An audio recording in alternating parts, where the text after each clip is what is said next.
Hello friends, তোমরা দেখছো study time. তো আমরা আগের দিন ত্রিভুজ ও চতুর্ভুজের পরিসীমা ও ক্ষেত্রফলের কোষে দেখি 15.1 অঙ্কগুলো করছিলাম। আমরা তারপরের অঙ্কগুলো করতে থাকবো এবং তোমরা দেখতে থাকো, শিখতে থাকো। হ্যাঁ, একটা কথা বলছি, অঙ্ক কিন্তু টোকার বিষয় নয়। অঙ্ক তোমাদেরকে আমি পরপর স্টেপ ওয়াইজ করে দিচ্ছি, কারণ তোমাদের কনসেপ্টটা যেন পরপর তৈরি হয়, ঠিক আছে? সেই জন্যই আমি পরপর তোমাদের অঙ্কগুলো করে দিচ্ছি। তোমরা অঙ্কটা আগে বুঝে নাও, তারপর দেখে দেখে করো, ঠিক আছে? কোনো সমস্যা নেই। কমেন্ট করবে অবশ্যই যে কেমন লাগছে আমাদের এই ক্লাস 9 ত্রিভুজ চতুর্ভুজের পরিসীমা ও ক্ষেত্রফলের আমাদের এই গণিত প্রকাশ বইয়ের অঙ্কগুলো কিংবা কেমনভাবে আমি করাচ্ছি সেটার ব্যাপারে কমেন্ট করবে। এবং যদি তোমাদের আরও কিছু আমি যেন আরও কারেকশান বা আরও যে কিছু রেকটিফাই করতে পারি আমার এই লেকচারগুলোতে, সেগুলোও তোমরা জানাবে, কারণ তোমাদের জন্যই আমাদের এই ক্লাস, তোমাদের জন্যই এই স্টাডি টাইম, আর তোমাদের জন্যই আমরা পড়াচ্ছি, ঠিক আছে? তোমাদের থেকে পাওয়া রেসপন্সই আমাদেরকে এই ভিডিওগুলো করার জন্য মোটিভেট করে, ঠিক আছে? চলো দেখতে থাকি। Study Time celebrates collaboration with Coaberi.in, India's best low budget market.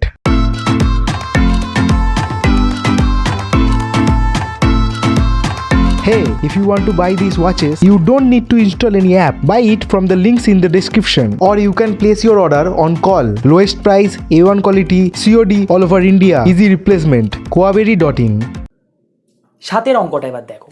সাতের অঙ্কটা কি বলেছে, তোমরা এখানে কোশ্চেন পড়তে পারছো। সাতের অঙ্কটা বলেছে যে রেহানাদের আয়তকার বাগানের দৈর্ঘ্য 14 মিটার এবং প্রস্থ 12 মিটার।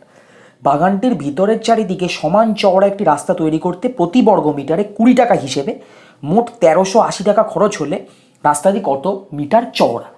ঠিক আছে, তো আমরা এখানে একটা রাফ আঁকা এঁকেছি। রাস্তাটা হয়তো সব দিক দিয়ে চওড়া সমান নয়, আমার আঁকাটা অতটা আমি যতটা পেরেছি স্কেল দিয়ে সোজা আঁকার চেষ্টা করেছি, ঠিক আছে? দৈর্ঘ্য 14 মিটার, প্রস্থ 12 মিটার।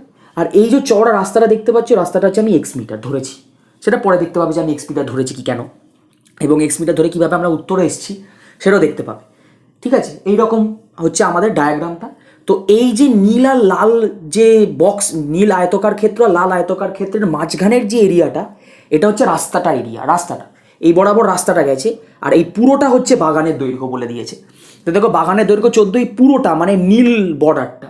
বাগানের প্রস্থ 12 মানে এইটা 12, এইটা 14, লালটা নয় কিন্তু নীলটা। 20 টাকা প্রতি বর্গ মিটার হিসেবে মোট খরচ হচ্ছে 1380 টাকা, এটা আমাদেরকে বলা আছে। তো রাস্তাটার ক্ষেত্রফল আমরা করলাম কি, 1380 দিয়ে 20 টাকাকে ভাগ করে দিলাম। কেন করলাম এটা?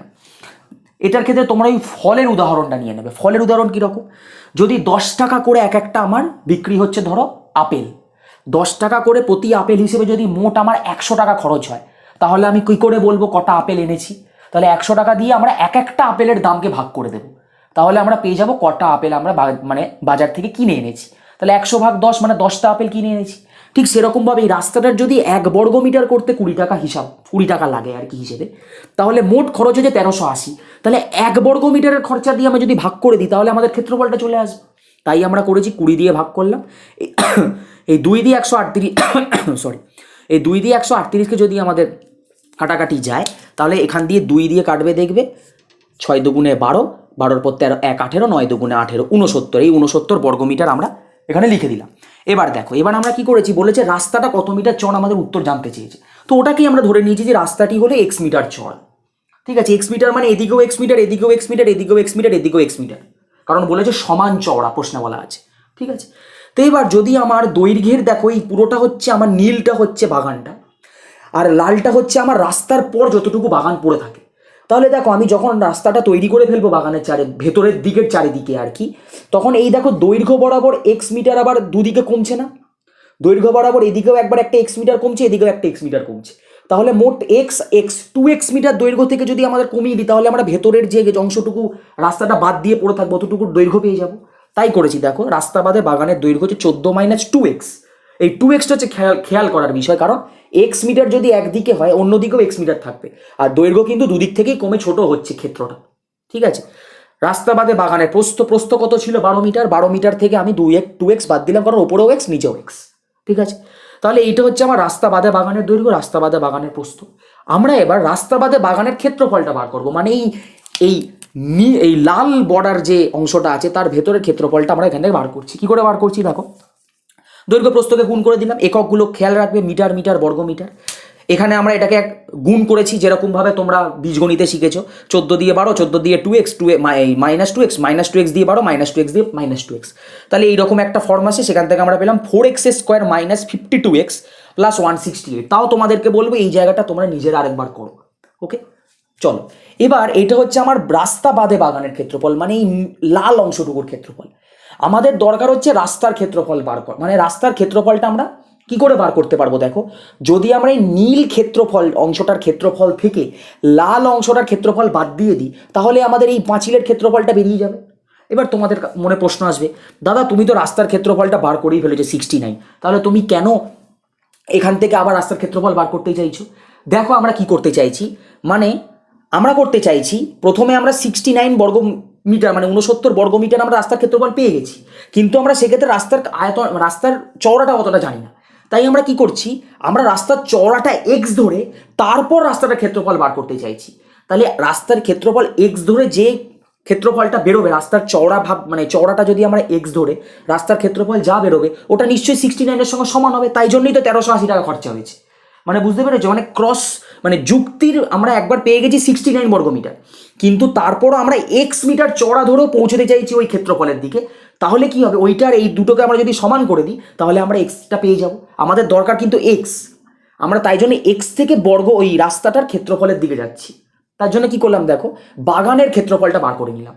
কারণ দেখো রাস্তার ক্ষেত্রফল কি করে বার করবো, এই পুরো নীল বক্স নীল আয়তকার ক্ষেত্র থেকে যদি আমরা লাল আয়তকার ক্ষেত্রের আয়তনটা বা এই ক্ষেত্রফলটা বাদ দিই, তাহলে আমাদের এই টুকুনি পার্টটার ক্ষেত্রফল বেরিয়ে আসবে। তাহলে বাগানের ক্ষেত্রফল মানে এই নীল জায়গাটার ক্ষেত্রফল আর কি 14 গুণ 12, কারণ এটা 14 এটা 12, 168 বর্গ মিটার। ঠিক আছে, রাস্তার ক্ষেত্রফল তাহলে বার করি। রাস্তার ক্ষেত্রফল কি, বাগানের ক্ষেত্রফল থেকে ভেতরের অংশের ক্ষেত্রফল বাদ। বাগানের ক্ষেত্রফল 168, ভেতরের অংশের ক্ষেত্রফল এইটা বসিয়ে দিলাম। এই বিয়োগ চিহ্নের জন্য এই বিয়োগ চিহ্নটা যোগ হয়ে যাবে, এই বিয়োগ চিহ্নের জন্য এই যোগ চিহ্নটা বিয়োগ হয়ে যাবে, সেটা কিন্তু মাথায় রাখবে। তাহলে 168 থেকে এই জিনিসটা বাদ চলে যাবে এবং পড়ে থাকবে কি, এই বিয়োগ চিহ্ন হয়ে প্লাস 52x, আর এই বিয়োগ চিহ্নের জন্য মাইনাস 4x স্কোয়ার বর্গ মিটার। ঠিক আছে, এইটা আমাদের রাস্তার ক্ষেত্রফল পড়ে রইল। তাহলে দেখো এক্স চওড়া ধরে আমাদের রাস্তার ক্ষেত্রফল বেরিয়েছে এইটা। আর আমরা দেখো অঙ্কর খরচ যে দেওয়া ছিল, সেই খরচ থেকে বার করেছি 69 বর্গ মিটার হচ্ছে রাস্তার ক্ষেত্রফল। তাহলে অবভিয়াসলি 69 বর্গ মিটার আর এইটা এক সেম জিনিস। তাহলে আমরা প্রশ্নানুসারে দুটোকে সমান করে দিলাম। দুটোকে সমান করে দেওয়ার পর দেখো এখানটা তোমাদের ক্যালকুলেশনটা তোমরা দেখে বুঝতে পেরে যাবে, আর নাহলে তোমরা নিজেরা করার চেষ্টা করো। যে দেখো আমরা এই 69টাকে একদিক মানে এই সবগুলোকে একদিকে নিয়ে মানে ইকুয়েশনের একদিকে শুধু শূন্য রেখেছি, করে এই জায়গাটাকে আমরা মিডিল টার্ম করেছি। মিডিল টার্ম করার নিয়ম তোমরা নিশ্চয়ই জানো, 69-এর সঙ্গে এইখানকার সহগটাকে গুণ করতে হয়। গুণ করার পর আমাদের 276 হয়েছে, সেটাকে আমরা লসাগু করেছি, এরকম উপর থেকে উৎপাদকে বিশ্লেষণ করেছি। উৎপাদকে বিশ্লেষণ করে আমরা কি পেলাম, দেখো 46 এই মাইনাস 46x প্লাস 6x করলে কিন্তু আমরা এই জায়গাটা একটা গন্ডগোল হয়েছে, এখানটা হবে মাইনাস 46x মাইনাস 6x একদম। এবার ঠিক আছে, আমরা যদি 4x square minus 46x minus 6x plus 69 করি, তাহলে দেখো এখান থেকে 2x কমন নিলে 2x মাইনাস 23 পড়ে থাকে, আর এদিক থেকে মাইনাস 3 কমন নিলেও 2x মাইনাস 23 পড়ে থাকে। বুঝতে পারছো, মিডিল টার্ম ফ্যাক্টরে তো এটাই নিয়ম যে আমাদেরকে কমন ফ্যাক্টরটাকে তৈরি করতে হবে। তো কমন ফ্যাক্টর তৈরি করে ফেললাম, তারপর এখান থেকে এটাকে কমন নিয়ে নিলাম, তাহলে পড়ে আছে 2x মাইনাস 3 বসিয়ে দিলাম। বা তোমরা, আমি এখানে ব্যাখ্যা করে বলছি, তোমরা মিডিল টার্ম ফ্যাক্টর যারা জানো তারা এরকম ঝাঁট নামিয়ে দেবে। এবার এখানে হচ্ছে প্রথম, এখানে আসছে প্রশ্ন, কি প্রশ্ন, যে এই দুটোর গুণফল যখন শূন্য হয় তখন আমরা অঙ্ক অনুযায়ী কি জেনেছিলাম, যে এই দুটোর মধ্যে যে কোনো একটা শূন্য হবে। ঠিক আছে, বা দুটোই শূন্য হতে পারে বা যে কোনো একটা শূন্য। তাহলে আমরা এই অংশটাকে শূন্য ধরে যদি এগোই, এই অংশটাকে শূন্য যদি ধরি, তাহলে 2x মাইনাস 23 ইকুয়াল টু শূন্য হয়। তাহলে এক্স আমরা কি পাচ্ছি, দেখো 23টা এদিকে গেলে প্লাস 2টা নিচে গেলে 23/2 12.5। এবার এইটা কি সম্ভব আদৌ? যদি রাস্তাটাই চওড়া হয় 12.5 মিটার, তাহলে প্রস্থ হচ্ছে জমিটার প্রস্থই হচ্ছে 12 মিটার। মানে জমিটার প্রস্থ থেকে জমিটার চারিদিকে করে রাস্তাটা চওড়া, এটা কখনো হতে পারে? মানে রাস্তা এটা 12 মিটার ধরো, আর রাস্তা হচ্ছে এতটা চওড়া 12.5, কোনো কি সম্ভব তো নয়। তাই এটা সম্ভব নয়, কারণ বাগানের প্রস্থ নিজেই 12 মিটার, তাই রাস্তার প্রস্থ কখনো 12 তার থেকে বেশি হতে পারে না। মানে যেহেতু রাস্তা বাগানের ভেতর দিয়ে গেছে, তাই এটার অবশ্যই দৈর্ঘ্য এবং প্রস্থ দুটো থেকে ছোট হতে হবে। ঠিক আছে, এবার আমরা দেখছি, দেখো যদি তাহলে এই পার্টটা আমাদের শূন্য হবে না। এই পার্টটাকে এবার আমাদের দেখতে হবে শূন্য হয় মিলছে কিনা, মিলবেই, কারণ একটা হচ্ছে না মানে অন্যটাকে শূন্য হতেই হবে, তবেই দুটোর গুণফল শূন্য হয়। দেখো 2x - 3 = 0, তাহলে সেখান থেকে আমরা কি বললাম x = 3/2, তার মানে 1.5। দেখো 1.5টা কিন্তু একটা লেজিটিমেট অ্যান্সার, মানে আমরা 1.5 মিটার চওড়া রাস্তা চারিদিকে বাগানের ভেতরের চারিদিকে করতেই পারি, তাই জন্য আমরা এখান থেকে বুঝে নিলাম যে x এর মানে হচ্ছে 1.5, আর x আমরা ধরেছিলাম রাস্তাটা চওড়া কতটা, তাহলে আমরা ধরে নিলাম রাস্তাটি 1.5 মিটার চওড়া। ঠিক আছে, এই হচ্ছে পুরো অঙ্ক। ঠিক আছে, যদি তোমাদের আমার এইখানটা একটুখানি ভুল হতে পারে, তারা প্রথমেই যারা দিকে টুকতে শুরু করে দিচ্ছে তারা কিন্তু এই ভুলটা ধরতে পারবে না। যারা নিজে নিজে বুঝে বুঝে করবে তারা এই -52xটার -46x -6x হবে, এটা এটা বুঝে করতে হবে তোমার, আর কিছুই না। আর এগুলো তো তোমরা তৈরি করতেই পারো। এইখানে যেমন আরেকটা গন্ডগোল হয়েছে আমার, 7 দিয়ে করে দিয়েছি এটা, এই দেখেছো এই গন্ডগোলগুলো কিন্তু ছোট ছোট মিস্টেক, এগুলো ছোট ছোট মিস্টেক, এগুলো কিন্তু তোমাদের খেয়াল রেখে চলতে হবে। ঠিক আছে, এখানে 27 হবে না, এখানে 23 হবে, তবেই 23 দুগুণে 46, 3 দুগুণে 6, 46 আর 6 যদি আমরা যোগ করতাম 52 পাই। আর আমাদের মিডল টার্ম ফ্যাক্টরের ফর্মুলাই হচ্ছে কি, এই সহগ আর এইটা গুণ করে যা হবে সেটাকে আমাকে যোগ বিয়োগ করে ভেতরে তৈরি করতে হবে, 52টাকে তৈরি করতে হবে, ব্যাস। ঠিক আছে, দেখে নাও, ওইখানে কিন্তু দুটো ভুল ছিল অঙ্কের প্রথমে, আমি দুটো কারেকশন করেছি, সেটা বুঝে করো। ওকে, তো এটা হলো 7এর অঙ্কটা। চলো এবার আমরা পরের অঙ্কটা যাই। 8এর অঙ্কটা দেখি। দেখো 8এর অঙ্কটা কি বলেছে, 8এর অঙ্কটা বলেছে যে আয়তক্ষেত্র, তোমরা এখানে পড়তে পাচ্ছ, 8এর অঙ্কটা বলেছে যে 1200 বর্গ সেন্টিমিটার একটা আয়তকার ক্ষেত্র আছে, যার দৈর্ঘ্য বলে দিয়েছে 40 সেন্টিমিটার। আর কি বলেছে, তাহলে সেই আয়তক্ষেত্রের কর্ণের ওপর অঙ্কিত বর্গক্ষেত্রের ক্ষেত্রফল আমরা নির্ণয় করি।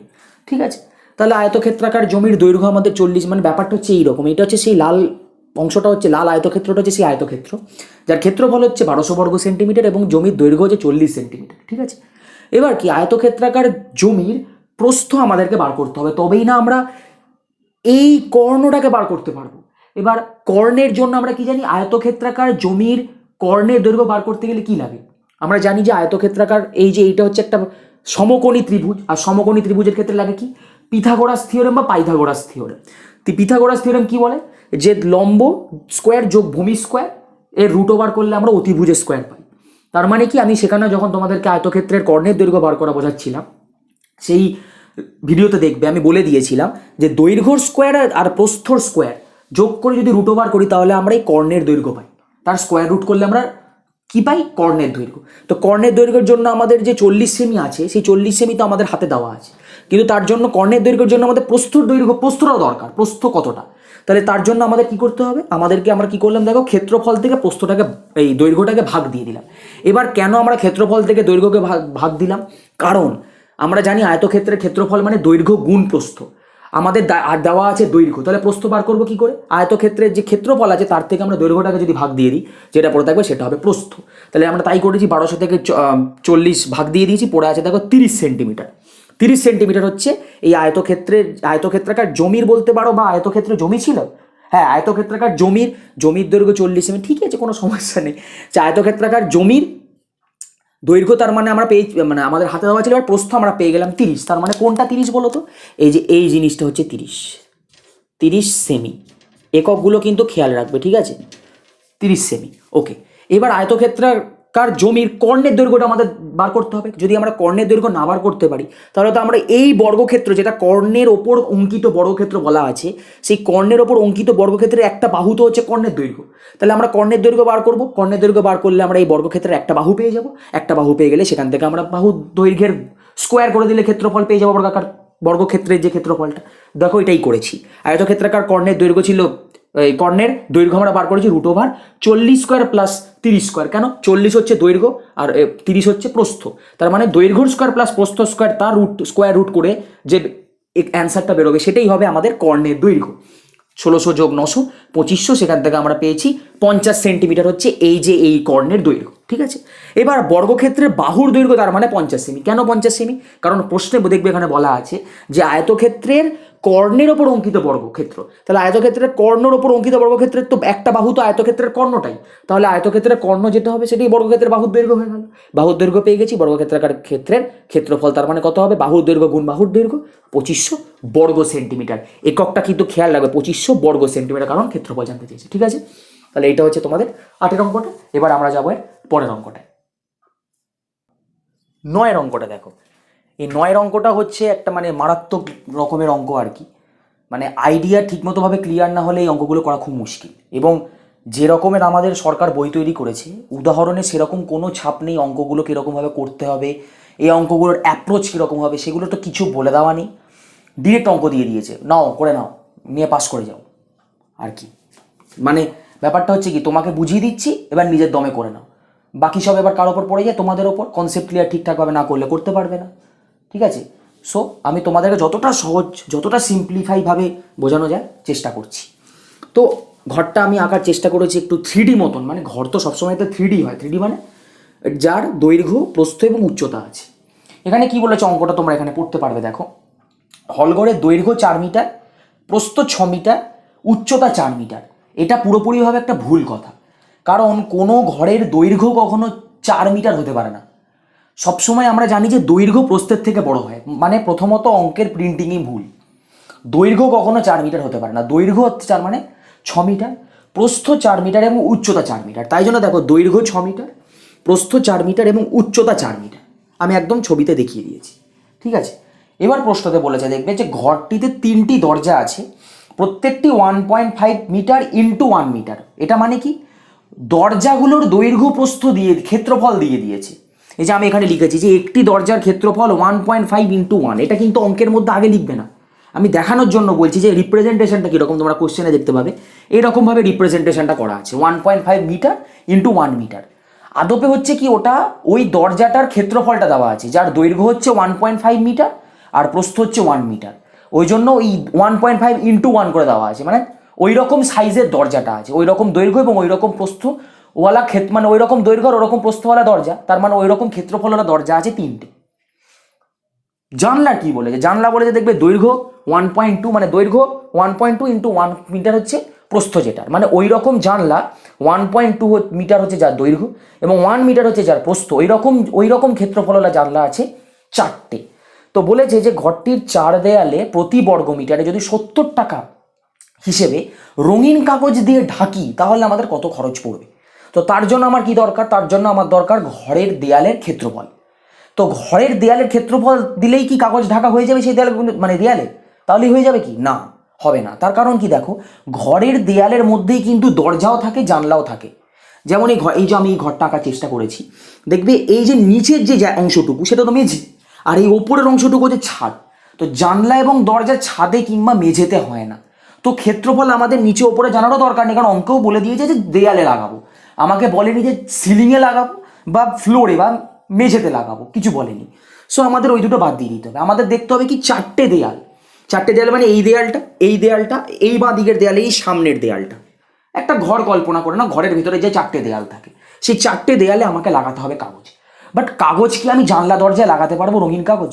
কোনো মানে এটা সম্ভব কি? মানে জানলায় আমি কাগজ লাগাই, কিন্তু জানলাটা রাখার দরকার কি? তার মানে কি, জানলা এবং দরজা যে জায়গাটুকু আছে, যে জায়গাটুকু মানে অকিউপাই করে রেখেছে, সেই জায়গাটুকুকে আমাকে দেয়ালের ক্ষেত্রফল থেকে বাদ দিতে হবে। এবং বাদ দেওয়ার পর যতটুকু দেয়াল পড়ে থাকবে তার উপর আমি বসাবো ওই কাগজটা, ঠিক আছে? তাই জন্য আমরা আগে কি করেছি, দেখো, আমরা প্রথমে 4টে দেয়ালের ক্ষেত্রফল বার করেছি, তারপর আমরা দরজা জানালার ক্ষেত্রফল বার করব, তারপর আমরা দেয়ালের ক্ষেত্রফল থেকে দরজা জানালার ক্ষেত্রফল বাদ দিয়ে বাকি যেটুকু দেয়াল পড়েছে তার উপর টাকা পয়সার হিসেবটা করব। চলো প্রথমে আগে দেয়ালের ক্ষেত্রফলগুলো বার করি। যে দেয়াল মানে কি হয়, দেখো, হলঘরের দৈর্ঘ্য 6 মিটার বলা আছে, প্রশ্নে ভুল আছে, প্রশ্নে দৈর্ঘ্য 4 মিটার দেওয়া আছে, কখনো হয় না, ওটা দৈর্ঘ্য বড় হয়, প্রস্থ ছোট হয়। তাহলে হলঘরের দৈর্ঘ্য বলা আছে 6 মিটার, হলঘরের উচ্চতা বলা আছে 4 মিটার। এবার কেন আমি দৈর্ঘ্যের সঙ্গে প্রস্থ নিয়ে আমি দেয়ালের ক্ষেত্রফল বার করছি না? ভালো করে দেখো, ঘরের দৈর্ঘ্য যদি এইটা হয়, প্রস্থ যদি এইটা হয়, তাহলে দৈর্ঘ্য আর প্রস্থ নিয়ে যে ক্ষেত্রটা তৈরি হচ্ছে সেটা তো মেঝে, আর মেঝেতে তো কোনো জানলা দরজা বসে না। সো আমাদের আর মেঝেতে কাগজ লাগানোর কিছু বলেনি, তাহলে ওটা বাদ। আমাদের দরকার দেয়াল। দেয়াল নিতে গেলে আমাকে কি কি ক্ষেত্র নিতে হবে? দেয়াল নিতে গেলে আমাকে এদিকের দৈর্ঘ্য, এদিকের প্রস্থ নিতে হবে, এইদিকের উচ্চতা নিতে হবে, আর এদিকের প্রস্থ আর এদিকের উচ্চতা নিতে হবে। তার মানে ঘরের একবার দৈর্ঘ্য নিতে হবে, উচ্চতা নিতে হবে, এবং এই দেয়ালটাই এই দেয়ালের সঙ্গে সমান। আর একবার প্রস্থ উচ্চতা নিতে হবে, ওই দেয়ালটা এই দেয়ালের সঙ্গে সমান। মানে দুবার, একবার নিলেই 2 দিয়ে গুণ করে আমরা দুটো দেয়ালের ক্ষেত্রফল পেয়ে যাব। আবার এদিকের এই দৈর্ঘ্য আর উচ্চতা নিয়ে যদি আমরা একটা দেয়ালের ক্ষেত্রফল বার করি, তাহলে ওটাকে 2 দিয়ে গুণ করে আমরা আরেকটা দেয়ালের ক্ষেত্রফলও পেয়ে যাব। মোটটা পেয়ে যাবো, মোট দুটো দেয়ালের ক্ষেত্রফল পেয়ে যাবো। কারণ এইদিকে যা দৈর্ঘ্য উচ্চতা, ওদিকেও তো তাই দৈর্ঘ্য উচ্চতা, সমান ঘর, মানে আমরা ধরে নিচ্ছি এটা সমান ঘর, ঠিক আছে। আর এদিকে যা প্রস্থ এদিকে যা উচ্চতা, এদিকেও তাই প্রস্থ এদিকেও তাই উচ্চতা। অতএব আমি যদি এই প্রস্থ এবং এই উচ্চতা, কারণ এটা 4 মিটার হলে এটাও 4 মিটার ঘর, তো তাহলে এই অংশটুকু আর এই অংশটুকু, এই প্রস্থ এবং এই 4 মিটার উচ্চতা নিয়ে যে ক্ষেত্রফলটা তৈরি হবে, ওই দেয়ালটাই এই দেয়াল, মানে দুটো দেয়ালই একই। অতএব দুটো দেয়ালের ক্ষেত্রফল যদি আমরা মোট ক্ষেত্রফল বার করতে চাই, একটা বার করে 2 দিয়ে গুণ করে দেবো। দেখো এবার হলঘরের দৈর্ঘ্য 6 মিটার দেওয়া মানে আমাদের দেওয়া আছে অঙ্কে।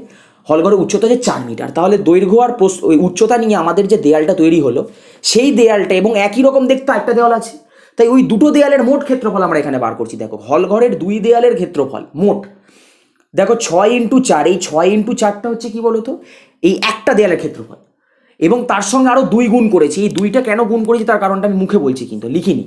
এই 2টা গুণ করার কারণ হচ্ছে এই দেয়ালটার এই দেয়ালটা তো সমান, মানে এই দিকের দেয়ালটা আর এই ভেতরের দিকের এই ডটেড লাইন আর এই লাল ডটেড লাইন দেওয়া আছে যেই দেয়ালটা বোঝানোর জন্য, ওই অংশটুকু আর এই অংশটুকুর ক্ষেত্রফল এক, তাই ওটাকে 2 দিয়ে গুণ করে দিয়েছি।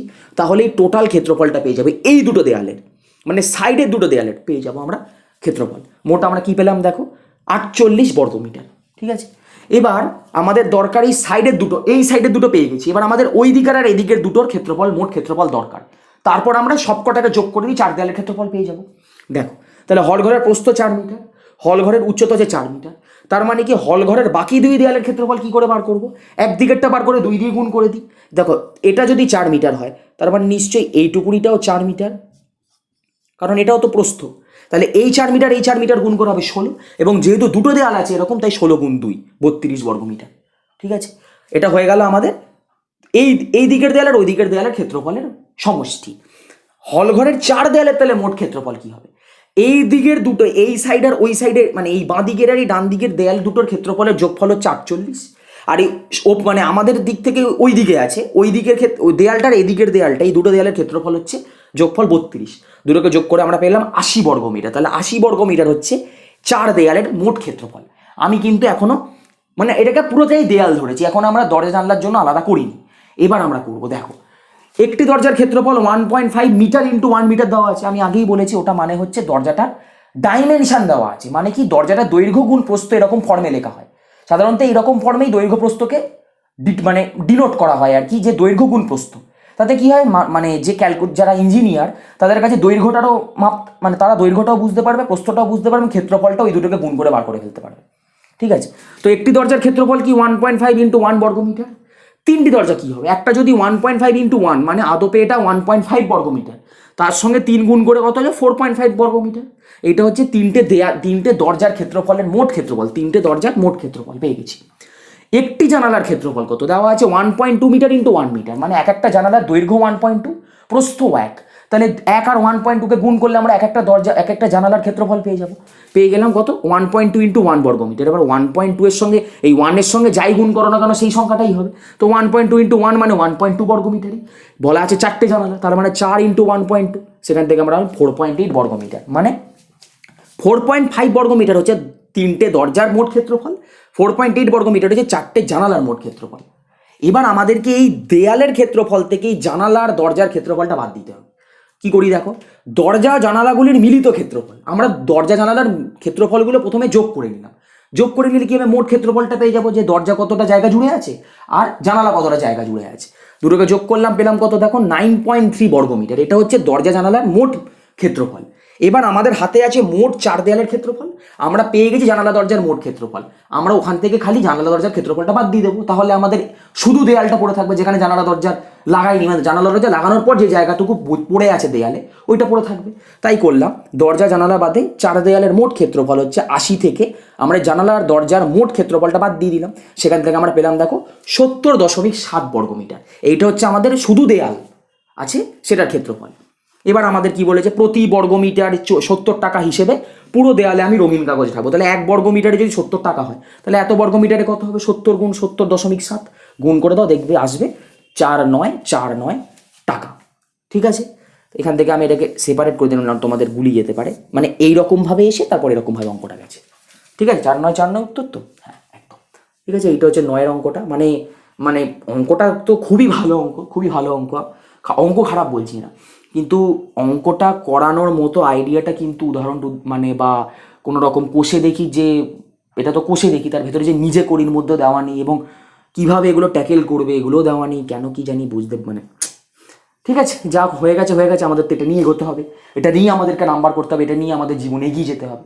ঠিক আছে, চলো 9টা হলে এবার আমরা এর পরের অঙ্কটা যাই, 10-এর অঙ্কটায় যাই। 10-এর অঙ্কটা দেখো, ঘরটির মেঝের ক্ষেত্রফল আমাদেরকে দেওয়া আছে।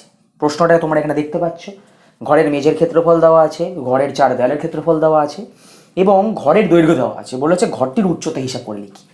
দেখো এবার ঘরের মেঝের ক্ষেত্রফল এবং মেঝের দৈর্ঘ্য যখন দেওয়া আছে, ক্ষেত্রফল যা ঘরের মেঝের ক্ষেত্রফল মানে ঘরের মেঝের ক্ষেত্রফল হচ্ছে 12 বর্গমিটার, তো ঘরের দৈর্ঘ্য যা, তো মেঝেরও তো দৈর্ঘ্য তাই, তাই না? আমি যে আগের ছবিটা দেখিয়েছিলাম, এর আগের অঙ্কেতে ছবিটা মানে 9-এর অঙ্কতে ছবিটা দেখেছিলাম, দেখবে যে ঘরের দৈর্ঘ্য এবং প্রস্থ বরাবরই তো মেঝে হয়। তাহলে দৈর্ঘ্য দেওয়া আছে 4 মিটার, মানে মেঝেরও দৈর্ঘ্য 4 মিটার। তার মানে ঘরটির প্রস্থ আমরা বার করতে গেলে কি করব, মেঝের ক্ষেত্রফল যেহেতু দৈর্ঘ্য দেওয়া আছে এবং মেঝের ক্ষেত্রফলও দেওয়া আছে, আমরা ক্ষেত্রফল থেকে দৈর্ঘ্যকে বাদ দিয়ে ভাগ করে দিলেই প্রস্থকে পাবো। কারণ আমরা জানি কি, দৈর্ঘ্য ইন্টু প্রস্থ করলে আমরা পাই ক্ষেত্রফল, তাই ক্ষেত্রফল থেকে আমরা দৈর্ঘ্যকে ভাগ দিয়ে দিলাম, পেয়ে গেলাম প্রস্থ। তার মানে ঘরের প্রস্থ হয়ে গেল 3 মিটার। বলেছে ঘরের উচ্চতা, আমরা ধরে নিয়েছি ঘরটির উচ্চতা হচ্ছে মিটার, ধরে নিয়েছি। এবার দেখো ঘরটির দৈর্ঘ্য বরাবর যে দুটো দেওয়াল থাকে, দৈর্ঘ্য বরাবর যে দুটো দেওয়াল আছে, আমি বললাম না যে ঘরের দৈর্ঘ্য বরাবর দুটো দেওয়াল থাকবে, প্রস্থ বরাবর দুটো দেওয়াল থাকবে, মোট 4টে দেওয়াল। তাহলে ঘরটির দৈর্ঘ্য বরাবর যে দুটো দেওয়াল থাকবে, সেই দেওয়াল দুটির মোট ক্ষেত্রফল কি করে বার করলাম দেখো, দেওয়ালের ওই দৈর্ঘ্য বরাবর যে দেওয়ালগুলো থাকবে তার এক একটার ক্ষেত্রফল কত হবে, দৈর্ঘ্য গুণ উচ্চতা। কারণ দেওয়াল তো উচ্চতা বরাবর থাকে, যেমন এই বোর্ডটা তোমরা দেখতে পাচ্ছ উচ্চতা বরাবর আছে, তাহলে এইটা হচ্ছে দৈর্ঘ্য আর এইটা ধরে নাও উচ্চতা সেই দেয়ালটা, তাহলে দৈর্ঘ্য গুণ উচ্চতা। এবং তার সঙ্গে 2 কেন গুণ আছে, কারণ দৈর্ঘ্য বরাবর দুটো দেয়াল থাকে, একটা একদিকে আবার মেঝের অন্য দিকটা, মানে তার ঠিক উল্টো দিক বরাবর। ঠিক আছে, ঠিক সেরকমই এবং ঘরটির প্রস্থ বরাবর যে দুটো দেয়াল থাকে সেটার মোট আমরা ক্ষেত্রফল বার করব। দেখো প্রস্থ বরাবর মোট দেওয়াল, এক একটা দেওয়ালের ক্ষেত্রফল কত হবে, 3 × h, কারণ 3 হচ্ছে তার প্রস্থ এবং প্রস্থ বরাবর দেওয়াল মানে হচ্ছে উচ্চতা, প্রস্থ এবং উচ্চতার গুণ করলে আমরা প্রস্থ বরাবর একটা দেওয়াল পাবো। তার সঙ্গে 2 গুণ করলাম কেন, কারণ ওই দেওয়ালের উল্টো দিকে একটা দেওয়াল আছে, মোট দুটো দেওয়াল এরকম থাকে। তাহলে টোটাল আমরা পেয়ে গেলাম, এইটা হচ্ছে দৈর্ঘ্য বরাবর মানে দুটি দেওয়ালের মোট ক্ষেত্রফল, প্রস্থ বরাবর দুটি দেওয়ালের মোট ক্ষেত্রফল। ঘরটির 4 দেওয়ালের এবার মোট ক্ষেত্রফল আমাদের দরকার। এবার দৈর্ঘ্য বরাবর দুটো দেওয়াল আর প্রস্থ বরাবর দুটো দেওয়ালের ক্ষেত্রফলের মোট যোগ করে দিলাম। ঠিক সেটাই আমরা করেছি, দুটোকে যোগ করে দিয়েছি, এটাই এত বর্গমিটার হচ্ছে মোট ক্ষেত্রফল। কিন্তু সমস্যাটা কি, সমস্যাটা যে প্রশ্নে বলা আছে ঘরটির, আমি লিখেছি প্রশ্ন অনুযায়ী ঘরটির 4 দেওয়ালের ক্ষেত্রফল দেওয়া আছে 42 বর্গমিটার। তাহলে আমরা এইচ ধরে যে জিনিসটা পেয়েছি এটাও হচ্ছে 4 দেওয়ালের ক্ষেত্রফল আর দেওয়া হচ্ছে 42 বর্গমিটার। তাহলে আমরা কিন্তু এই দুটোকে সমান করে দিতে পারি এবং সমান করে দিলেই আমরা এই যে যেটা আননোন ভেরিয়েবল বা মানে অজ্ঞাত যে চলরাশিটা ছিল এইচ, এটার আমরা ভ্যালু পেয়ে যাব। দেখো আমরা তাই করেছি, ঠিক ওইটার সঙ্গে 42কে সমান করে দিয়েছি। ঠিক আছে, ওই দুটো সমান হলে তবেই না আমরা হাইটটা পেয়ে যাব, সেই হাইটটাই পেয়ে যাব যে হাইটটার জন্য ওই 4 দেওয়ালের ক্ষেত্রফল 42 বর্গমিটার হচ্ছে। ঠিক আছে, সেই হাইটটা আমরা বার করবো। দেখো এটা লিখলাম ইকুয়েশনটা, ঠিক এইটা সমান এই 42 বর্গমিটার। ঠিক আছে, তো এটাকে 2 কমন নিয়ে নিলাম, এই 4 গুণ h মানে 4h, 3 গুণ h মানে 3h, 2টা কমন নিয়ে নিলাম। 4 আর 3 যোগ করলে হচ্ছে 7h আর 2টা এদিকে ভাগ হয়ে চলে গেছে, 42 ভাগ 2 সমান 21। তাহলে 7h সমান যদি 21 হয়, h সমান 21/7 = 3, তাহলে ঘরটির উচ্চতা হচ্ছে 3 মিটার। ঠিক আছে, এই হচ্ছে তোমাদের 10-এর অঙ্কটা। তুলনামূলকভাবে বাকি মানে এর আগের যে পরপর দুটো শক্ত অঙ্ক ছিল তার মধ্যে থেকে এইটা কিছুটা হলো সোজা, কিন্তু তোমাদের এই আইডিয়াটা তৈরি করতে হবে, তবেই তোমরা ভালোভাবে বুঝতে পারবে যে কেন এইরকম দুবার করে গুণ হলো। দৈর্ঘ্য বরাবর দেয়াল দুটো এদিক মানে একে অপরের উল্টো দিকে থাকে, প্রস্থ বরাবর দেয়াল দুটো একে অপরের উল্টো দিকে থাকে, তাই জন্য 2 করে গুণ করেছি। এবং দেয়াল যেহেতু, তাই জন্য দৈর্ঘ্যের সঙ্গে উচ্চতা গুণ হয়েছে, প্রস্থের সঙ্গে উচ্চতা গুণ হয়েছে। মনে রাখবে দেয়ালের ক্ষেত্রে দৈর্ঘ্যের সঙ্গে উচ্চতা গুণ হয়, প্রস্থের সঙ্গে উচ্চতা গুণ হয়, কারণ ক্ষেত্রফলটা দাঁড়িয়ে আছে, আমরা যেটার ক্ষেত্রফল বার করছি সেটা দাঁড়িয়ে আছে, তো তার জন্য উচ্চতা দরকার। আর মেঝে এবং সিলিং বা ছাদের ক্ষেত্রফল বার করতে গেলে কি দরকার হয়, দৈর্ঘ্য এবং প্রস্থ, কারণ দৈর্ঘ্য প্রস্থ মেঝে বরাবর হয়, মানে শুয়ে থাকে আর কি। উচ্চতা মানে যে অংশটুকু দাঁড়িয়ে আছে। ওকে, এগুলো 10-এরটা। চলো এবারে পরের অঙ্কটা যাই। এবার 11-র অঙ্কটা দেখো। 11-র অঙ্কটা কি বলেছে, যে এখানে তোমরা প্রশ্নটা পড়তে পারবে। প্রশ্নটা বলেছে যে সুজাতা 84 বর্গমিটার ক্ষেত্রফল বিশিষ্ট, বর্গ সেন্টিমিটার ক্ষেত্রফল বিশিষ্ট একটি আয়তকার কাগজে ছবি আঁকবে। কাগজটার দৈর্ঘ্য আর প্রস্থের অন্তর বলে দিয়েছে, কাগজটার পরিসীমা হিসাব করতে হবে। চলো কিভাবে করেছি দেখো।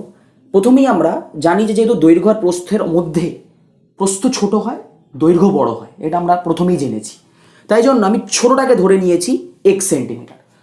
তোমরা উল্টোটাও করতে পারো, তোমরা কাগজটার দৈর্ঘ্য x সেমি ধরে নিতে পারো, কিন্তু সেক্ষেত্রে কী হবে সেটা আমি বলছি। আমি যেভাবে করেছি সেটা আগে বলে দিই। যে দেখো আমি করেছি প্রথমে কাগজটার প্রস্থ ধরেছি 1 সেন্টিমিটার।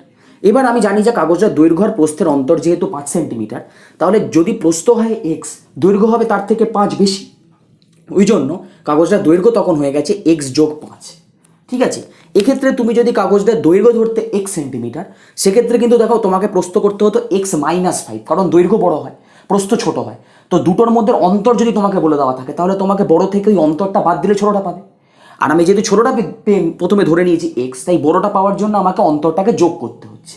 ঠিক আছে, এবার দেখো কাগজটার ক্ষেত্রফল, তার মানে কি কাগজটার প্রস্থ পেয়ে গেলাম, ধরে নিয়েছি এক্স, সেখান থেকে দৈর্ঘ্য পেয়ে গেছি x+5, তার ক্ষেত্রফল কী হবে x × x+5। ওই জন্য আমি এখানে এরকম x × x+5 বর্গ সেন্টিমিটার পেলাম। এটা হচ্ছে কাগজের ক্ষেত্রফল। কিন্তু প্রশ্নানুযায়ী কাগজটার ক্ষেত্রফল কিন্তু 84 বর্গ সেন্টিমিটার আমাদেরকে দেওয়া আছে। তার মানে আমরা যেটা ধরেছি সেটাই 84-র সঙ্গে যদি সমান করে দিই, তাহলেই আমরা সেই এক্সটা পেয়ে যাব, যার জন্য 84 বর্গ সেন্টিমিটারটা ক্ষেত্রফল হচ্ছে। তাই করেছি, দুটোকে সমান করে দিলাম। এখানে আমরা এক্সের সঙ্গে এটাকে গুণ করে 84কে বাঁদিকে এনে এখানে পুরোপুরি আমরা মিডিল টার্ম ফ্যাক্টর কাজে লাগিয়েছি। লাগিয়ে দেখো তলায় আমাকে দুটো উৎপাদক এসছে, একটা হচ্ছে x+12, একটা হচ্ছে x-7। তো এই দুটোর গুণফল যেহেতু শূন্য, আমরা বলতে পারি নয় দুটো আলাদা, দুটোর মধ্যে যে কোনো একটা শূন্য বা দুটো আলাদা আলাদাভাবে শূন্য। ঠিক আছে, যদি আমরা x+12টাকে শূন্য ধরে এগোই, x+12টাকে যদি শূন্য ধরি, সেখান থেকে আমাদের আসছে কিন্তু x সমান -12। তার মানে আমার প্রস্থ আসবে -12 সেন্টিমিটার। তো যেটা প্রস্থ কখনো ঋণাত্মক হয় না, তাই আমরা ওইটা কখনো হতে পারে না, মানে x+12 কখনো শূন্য হতে পারে না, বলে এই যে প্রস্থ নেগেটিভ হয়ে যাচ্ছে, আর নেগেটিভ কখনো প্রস্থ হয় না। ঠিক আছে, এবার মানে কোনো দূরত্ব তুমি ধরো মাপছো, আমি বলেছিলাম স্কেল দিয়ে মাপছো, তুমি কি বলবে যে দেখো আমার উচ্চতা, ধরো আমি বললাম যে আমার উচ্চতা হচ্ছে 5.5 ফুট, আমার 5.5 ফুট থেকে একটু বেশি, তাহলে তুমি কি বলবে যে আমার উচ্চতা, জয় দাদার উচ্চতা -5.5 ফুট? এরকম তো হতে পারে না। তো অতএব ওটা কখনো মানে কোনো কিছু মাপা কখনো নেগেটিভে হয় না, তো ওই জন্য ওটা কখনো ঋণাত্মক হয় না। আমি ওই যুক্তি অনুযায়ী এটা বাদ চলে গেল। বা বাকি আছে কি x-7 উৎপাদকটা, তাহলে x-7কে শূন্য ধরলাম, সেখান থেকে x আসছে আমার 7, এইটা হতে পারে। তার মানে আমাদের প্রস্থ বেরিয়ে গেল 7 সেন্টিমিটার। তাহলে কাগজটার প্রস্থ 7 সেন্টিমিটার। দৈর্ঘ্য, আমাদের দৈর্ঘ্য আর প্রস্থ কীভাবে বার করেছিলাম দেখো, যদি প্রস্থ x হয় দৈর্ঘ্য x+5, যদি প্রস্থ 7 হয় তাহলে দৈর্ঘ্যকে হবে 7-এর সঙ্গে 5 যোগ করে দেবো, কারণ অন্তর ছিল 5, যোগ করে দিলাম, পেয়ে গেলাম কাগজটার দৈর্ঘ্য হচ্ছে 12 সেন্টিমিটার। কিন্তু আমাদের এই দুটো চাইনি কিন্তু, তাই জন্য প্রশ্ন ভালো করে পড়ে, প্রশ্নের শেষে একদম ভালো করে লেখা আছে দেখো, পরিসীমা বার করো কাগজটা। তাহলে কাগজটার পরিসীমা কি আমরা কি জানি, 2 গুণ দৈর্ঘ্য যোগ প্রস্থ, দৈর্ঘ্য 12 প্রস্থ 7, দুটো যোগ করলাম 19, 19 দুগুণ 38 সেন্টিমিটার হচ্ছে আমাদের পরিসীমার একক। মনে রাখবে কিন্তু পরিসীমার একক সেন্টিমিটারে হবে, দৈর্ঘ্য প্রস্থর যা একক পরিসীমার একক তাই হয়, কিন্তু ক্ষেত্রফলের একক কিন্তু বর্গ সেন্টিমিটার হবে। ঠিক আছে, তো এইটা হচ্ছে তোমাদের 11 অঙ্কটা। এবার আমরা যাবো এর পরের অঙ্কটায়।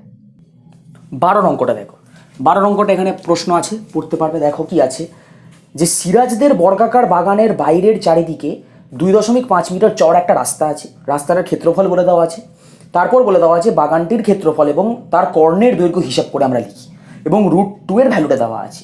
ঠিক আছে, দেখো বর্গাকার বাগানটা হচ্ছে এখানে এই যে ছবিটা তোমরা দেখতে পাচ্ছ, এই নীল কালারের যে বর্গাকার ক্ষেত্রটা হচ্ছে, এটা হচ্ছে বর্গাকার বাগানটা। ঠিক আছে, আমরা ওইটাকেই দেখো ওটার বাহুর দৈর্ঘ্যকে a মিটার ধরে নিয়েছি। ধরি বর্গাকার বাগানের বাহুর দৈর্ঘ্য হচ্ছে a মিটার, তার মানে এই যে এই পোর্শনটুকু হচ্ছে a মিটার। ঠিক আছে, এবার যদি এই বর্গাকার বাগানের বাহুর দৈর্ঘ্য a মিটার হয়, তার ক্ষেত্রফল কি হবে? আমরা জানি বাহুর দৈর্ঘ্যের স্কোয়ার, তাহলে আমরা তাই লিখেছি বর্গাকার বাগানের ক্ষেত্রফল, তার মানে a² বর্গমিটার। ঠিক আছে, একক খেয়াল রাখবে, এটা মিটার, এটা কিন্তু বর্গমিটার। ওকে, এবার বলে দিয়েছে রাস্তাটা কতটা চওড়া, 2.5 মিটার, মানে এই যে এই এতটা চওড়াটা, এই এতটা চওড়া, এই যে চওড়াটা, এই চওড়াটা যে 2.5 মিটার করে। ঠিক আছে, এবার রাস্তা সহ আমাদের কি করতে হবে দেখো, আমাদের বলে যে আমাদের রাস্তার ক্ষেত্রফলটা দেওয়া আছে, তার মানে আমাদের করার দরকারটা কি, আমার দরকার হচ্ছে রাস্তা শুদ্ধ বাগানের ক্ষেত্রফলটা থেকে যদি আমরা রাস্তার ক্ষেত্রফলটা বাদ দিয়ে দিই, তাহলেই আমাদের একটা ক্ষেত্রফল আসবে, আমাদের হাতে একটা উত্তর আসবে। সেই উত্তরটার সঙ্গে যদি আমরা ওই 165 যেটা আমাদের দেওয়া আছে অঙ্কের মধ্যে, ওটাকে যদি সমান করে দিই, তাহলেই আমরা পেয়ে যাব ওই এর মানটা। তাই এখানে আমরা করেছি দেখো, রাস্তা সহ বাগানের বাহুর দৈর্ঘ্য, তার মানে কত, a যোগ 2.5 গুণ 2। এইটা তোমরা কিন্তু এই প্রথম দিন থেকে ছবি দেওয়া অঙ্কগুলোতে বা যেখানে যেখানে চারিদিকে চারধারে পাঁচিল দেওয়া, চারধারে রাস্তা বানানো, সেই অঙ্কগুলোতে করে এসছো যে a যোগ 2.5 ইন্টু 2 কেন, কারণ এই 2.5 মিটারটা এদিকেও আছে আবার এদিকেও আছে, তাহলে এই ভেতরের a মিটারে যে বাহুর দৈর্ঘ্যটা আছে সেটা বাড়বে কতটা রাস্তা বানা হওয়ার পর, এদিকে 2.5, এদিকে 2.5, মানে এদিকে 2.5 এদিকে 2.5, টোটাল 5 মিটার বাড়বে। টোটাল এই যে দৈর্ঘ্য, এই বাহুর দৈর্ঘ্যটা এদিকে 2.5, এদিকে 2.5, তাহলে মোট 2.5 প্লাস 2.5 মোট 5 মিটার বাড়বে। সেটাই আমি করেছি, দেখো a plus 2.5 into 2 a plus 5 metre হয়ে যাবে, দুদিকে আড়াই আড়াই করে বেড়ে টোটাল 5 মিটার বাড়বে, এবং এটা সব বাহুর ক্ষেত্রেই হবে। তাই জন্য যখন আমরা রাস্তাটা হওয়ার পরের ক্ষেত্রফলটা বার করব, মানে এই লাল যে অংশটা আছে, এটা তো বাগানের চারিদিকে রাস্তা হওয়ার পর লাল বর্গক্ষেত্রাকার জায়গাটা তৈরি হবে, সেটাই আমরা ওটার ক্ষেত্রফলটা হবে, দেখো রাস্তা সহ বাগানের ক্ষেত্রফল তখন a প্লাস 5-এর স্কোয়ার বর্গমিটার হবে, ঠিক a প্লাস 5-এর স্কোয়ার অত বর্গমিটার হবে, কারণ তখন এই দৈর্ঘ্যটা বেড়ে গেছে, তো এটা a প্লাস 5 হয়ে গেছে, এই পোর্শনটুকু তখন a প্লাস 5, ঠিক আছে। তাই জন্য চারিদিকটা a প্লাস 5, সেই জন্য a প্লাস 5-এর স্কোয়ার, মানে a প্লাস 5-এর হোল স্কোয়ার বর্গমিটার। এবার রাস্তার ক্ষেত্রফল কি হবে দেখো, এই পুরোটার ক্ষেত্রফল থেকে যদি আমরা এই লাল বর্গাকার যে অংশটা তার ক্ষেত্রফল থেকে যদি আমরা নীল বর্গাকার অংশের ক্ষেত্রফলটা বাদ দিয়ে দিই, তাহলে আমাদের হাতে কি থাকবে দেখো, আমাদের হাতে এই সাদা অংশটুকু পড়ে থাকবে, তার মানে ওটা রাস্তার ক্ষেত্রফল। সেটাই করেছি, দেখো রাস্তার ক্ষেত্রফল a প্লাস 5-এর whole square minus a square, এটা এই বর্গক্ষেত্র এই ক্ষেত্রফল থেকে এই ক্ষেত্রফল বাদ দিয়ে দিয়েছি। এবার এখানে যেটা করেছি সেটা আমি করেছি কিন্তু a স্কোয়ার মাইনাস b স্কোয়ারের ফর্মুলা, এটা হচ্ছে a স্কোয়ার, এটা হচ্ছে b স্কোয়ার, তাহলে কি হবে a plus B into a minus B, তাই করেছি দেখো a plus B a plus 5 plus a, মানে এটা হচ্ছে a আর এটা হচ্ছে b, তাহলে এটার সঙ্গে এটা একবার যোগ হয়ে বসবে, গুণ এটার সঙ্গে এটা থেকে এটা বাদ যাবে, তাই তো, তাই করেছি দেখো a প্লাস 5 প্লাস a আর একটা a প্লাস 5 মাইনাস a। তোমরা এটাকে এরকমভাবে করতে পারো, a প্লাস 5-এর হোল স্কোয়ারটাকে ভাঙতে পারো, a square plus 5 square plus 2 into 5 into a, মানে 10a মাইনাস a স্কোয়ার, তখন এই 10 a স্কোয়ার কেটে দিতে পারো, কোনো সমস্যা নেই। আমি এটা কি করেছি, আমি এটা যেহেতু একটা ফর্মুলা দেখতে পাচ্ছি a square minus b square, তাই জন্য a plus 5 into a plus b into a minus b formula লাগিয়ে দিয়েছি। তাহলে এখান থেকে দেখো a কেটে যাচ্ছে, পড়ে আছে 5, এখানে দেখো a plus a 5 plus a হয়েছে, সেখান থেকে আসছে কত 2a প্লাস 5, এবং এগুলোকে গুণ করার পর কত এসছে দেখো 5 ইন্টু 2 এর 10a প্লাস 5 ইন্টু 5 25, মোট এসছে আমাদের দেখো 10a প্লাস 25 বর্গমিটার। এইটা এসছে আমাদের এ, যদি আমরা বাগানের বাহুর দৈর্ঘ্য ধরি সেই অনুযায়ী এটা এসছে, ঠিক আছে। তো আবার প্রশ্ন অনুযায়ী কিন্তু রাস্তার ক্ষেত্রফল দেওয়া আছে 165 বর্গমিটার, তার মানে যদি আমরা এই আর এই ভ্যালুটাকে আর এই ভ্যালুটাকে সমান করে দিই, তাহলেই আমরা ওই এটা পেয়ে যাব যার জন্য রাস্তার ক্ষেত্রফলটা 165 বর্গমিটার হয়েছে, তাই করেছি দেখো দুটোকে সমান করে দিই। সেখান থেকে আমরা এ বার করেছি, দেখো কত হয়েছে 14, তার মানে আমরা এ ধরেছিলাম বাগানের বাহুর দৈর্ঘ্য এ, সেই থেকে আমরা বাগানের বাহুর দৈর্ঘ্য পেয়ে গেলাম 14 মিটার। প্রশ্ন কিন্তু বাহুর দৈর্ঘ্য জানতে চাইনি, প্রশ্ন বলেছে বাহুর ক্ষেত্রফল কত বাগানের এবং বাগানের কর্ণের দৈর্ঘ্য কত, তাহলে বাগানের ক্ষেত্রফল কত 14, আমি কি জানি বাহুর দৈর্ঘ্য স্কোয়ার হয়, তাহলে 14 স্কোয়ার, সেখান থেকে 196 বর্গমিটার হচ্ছে বাগানের ক্ষেত্রফল। এবার বাগানের কর্ণের দৈর্ঘ্য বার করতে বলেছে, বাগানের কর্ণের দৈর্ঘ্য আমরা জানি, বাগান যে কোনো বর্গাকার ক্ষেত্রে কর্ণের দৈর্ঘ্যের ফর্মুলা কি, যদি বাহুর দৈর্ঘ্য এ হয় তাহলে কর্ণ হয় a√2 মিটার, মানে যাই একক থাকবে দৈর্ঘ্য মানে বাহুর দৈর্ঘ্য সেটাই হয়ে যাবে কর্ণের দৈর্ঘ্য। তাহলে কর্ণের দৈর্ঘ্য কি হবে a√2, এ হচ্ছে 14 মিটার বাহুর দৈর্ঘ্য, তার সঙ্গে √2 গুণ করা অবস্থায় √2-র ভ্যালুটা দেওয়া আছে, ওই জন্যই প্রশ্নের শেষে 1.414 ওটা দেওয়া আছে, তাই জন্য আমি √2-এর ভ্যালুটা 1.414 বসিয়ে দিলাম, গুণ করলাম 19.796 মিটার, এটা হচ্ছে কর্ণের দৈর্ঘ্য, ঠিক আছে। তো এইটা হচ্ছে তোমাদের এই 12 অঙ্কটা। এবার আমরা যাবো এর পরের অঙ্কে। তো আজ আমরা ত্রিভুজ চতুর্ভুজ পরিসীমা ও ক্ষেত্রফলের নিজে করি 15.1-এর কিছু অঙ্ক করলাম, ঠিক আছে। আমরা এর পরবর্তী অঙ্ক নিয়ে এর পরের অঙ্কগুলো নিয়ে আমরা এর পরের ভিডিওতে আসতে থাকবো। তো তোমার যদি কোনো রকম রিকমেন্ডেশন থাকে যে আরও ভালো কীভাবে তোমাদেরকে বোঝানো যেতে পারে, আরও ভালো কীভাবে তোমাদেরকে কোন চ্যাপ্টার সম্পর্কে আরও তাড়াতাড়ি তোমরা চাও লেকচার আসুক বা ভিডিও আসুক, সে ব্যাপারে তোমরা কমেন্ট বক্সে জানাও, ঠিক আছে। অঙ্কগুলো দেখো, বোঝার চেষ্টা করো, যদি আমি বোঝাতে পারছি না এমনও মনে হয় সেটাও কমেন্টে জানাও, যদি বোঝাতে পারছি সেটাও সেটাও আমাদেরকে জানাও, কারণ ওই জিনিসগুলোই আমাদেরকে কিন্তু মোটিভেট করে, ঠিক আছে। তো করতে থাকো, কনসেপ্ট বিল্ড করতে থাকো, এনি প্রবলেম কোনো রকমের সমস্যা থাকলে কমেন্ট বক্সে অবশ্যই জানাও, এবং নিজের বন্ধুদের সঙ্গে শেয়ার করতে ভুলো না, যে যাদের এই অঙ্কগুলো সম্পর্কে কনসেপ্ট বিল্ডিংয়ে সমস্যা হচ্ছে তাদেরকে একটু শেয়ার করো, তাহলে কী হবে, যেমন ওরাও বুঝতে পারবে, এবং তোমরা যদি এই অঙ্কটা এখান থেকে বুঝে যাও বা নিজে সেই কনসেপ্টটা ক্লিয়ার করতে পারো, তাহলে সেটা তুমি ওই ভিডিওটা প্রথমে বন্ধুকে সাজেস্ট করো, বন্ধুটা ভিডিওটা দেখলো, তারপর তুমি তাকে বোঝাও, তাহলে দেখবে শেখানোর মাধ্যমে কিন্তু মানুষ খুব তাড়াতাড়ি শিখে যায়, ঠিক আছে। চেষ্টা করো, করতে থাকো অঙ্ক, ঠিক আছে। আর স্টাডি টাইম চ্যানেলের কিন্তু সাবস্ক্রাইব করে রাখবে, যারা এখনও সাবস্ক্রাইব করেনি সাবস্ক্রাইব করে রাখবে, এবং এর পরবর্তী ভিডিওগুলো পেতে একদম চোখ রাখো আমাদের চ্যানেলে। দেখা হবে এর পরের অঙ্ক নিয়ে পরের ভিডিওতে। টাটা।